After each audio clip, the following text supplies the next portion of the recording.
غزہ میں 15 ماہ سے جاری قتل و غارت کا سلسلہ تھم گیا۔ جنگ بندی معاہدے کے پہلے مرحلے پر عمل درآمد کا آغاز ہو گیا۔ حماس نے 3 اسرائیلی خواتین یرغمالیوں کو ریڈ کراس کے حوالے کر دیا۔ اسرائیلی جیل خانہ جات کو بھی فلسطینیوں کی رہائی کی فہرست مل گئی۔ رہائی کے لیے انتظامات جاری۔ اسرائیلی قید سے رہائی پانے والے فلسطینیوں کی فہرست میں 69 خواتین اور 21 بچے شامل۔ معاہدے کے تحت جنگ بندی 6 ہفتوں کے لیے ہوگی۔ امدادی ٹرکوں کا بھی غزہ میں داخلہ جاری۔ حماس کے ترجمان نے کہا تکنیکی پیچیدگیوں اور مسلسل اسرائیلی بمباری کے باعث فہرست کی فراہمی میں تاخیر ہوئی۔ بمباری جنگ بندی معاہدے میں مشکلات پیدا کر سکتی ہے۔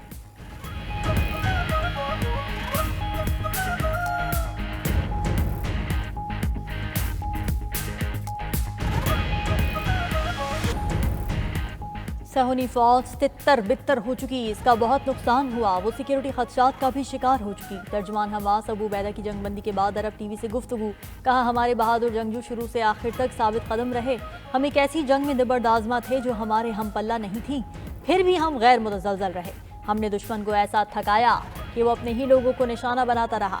یحییٰ سنوار شہداء کے قافلے میں ایک عالمی علامت بن کر ابھرے۔ ہمسایہ ممالک کی خود مختاری بھی اسرائیلی فورسز کے ہاتھوں پامال ہوئی۔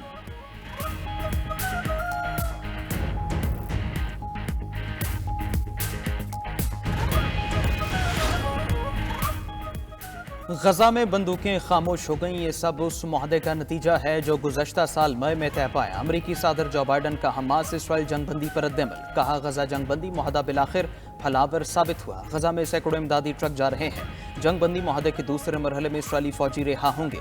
اسرائیلی فوجیوں کی رہائی کے بعد جنگ کا مستقل بنیادوں پر خاتمہ ہوگا۔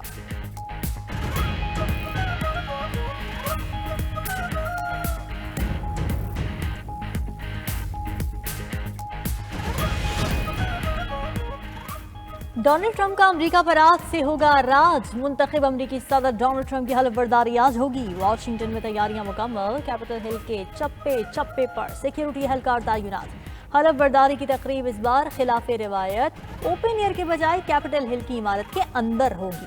تقریب میں میوزیکل پرفارمنس اور تقاریر ہوں گی۔ صدر ٹرمپ خطاب اور اگلے 4 سالوں کے لیے اپنے اہداف کا اعلان بھی کریں گے۔ گزشتہ روز ٹرمپ نے ورجینیا پہنچتے ہی بھرپور دن گزارا تھا۔ ٹرمپ کے گولف کلب میں شاندار استقبال کی تقریب، نامنتخب صدر نے اہلیہ میلانیہ کے ساتھ آتش بازی کا مظاہرہ دیکھا۔ ٹرمپ کے اہم امریکی اتحادی حلف برداری تقریب کے لیے نظر انداز۔ Netanyahu, Keir Starmer, Justin Trudeau Trump کے مہمان نہیں بنیں گے۔ منتخب امریکی صدر نے انتہائی دائیں بازو کے عالمی رہنماؤں کو دعوت نامے بھجوائے۔ چین، جاپان، اٹلی، ہنگری، ارجنٹائن کے سربراہان کو مدعو کیا گیا۔ چینی صدر شی جن پنگ کے بجائے نائب صدر حلف برداری کی تقریب میں شرکت کریں گے۔ بھارتی وزیر خارجہ بھی شریک ہوں گے۔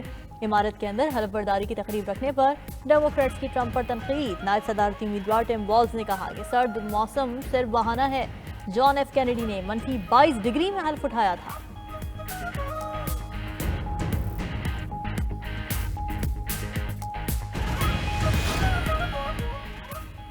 دنیا کی سب سے بڑی سپر پاور کے سربراہ کی تبدیلی کا دن آ گیا۔ ڈونلڈ ٹرمپ کی تقریب حلف برداری میں صدر جو بائیڈن، نائب صدر کیملا ہیرس، سابق صدور Barack Obama, George W Bush, Bill Clinton شرکت کریں گے۔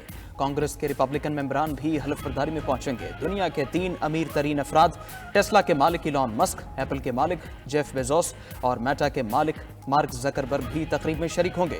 اوپن اے آئی کے سی ای او سیم آلٹمن، گوگل کے سی ای او سندر پچائی، ایپل کے سی ای او ٹم کوک اور اوبر کے سی ای او دارا خسرو شاہی بھی تقریب میں نظر آئیں گے۔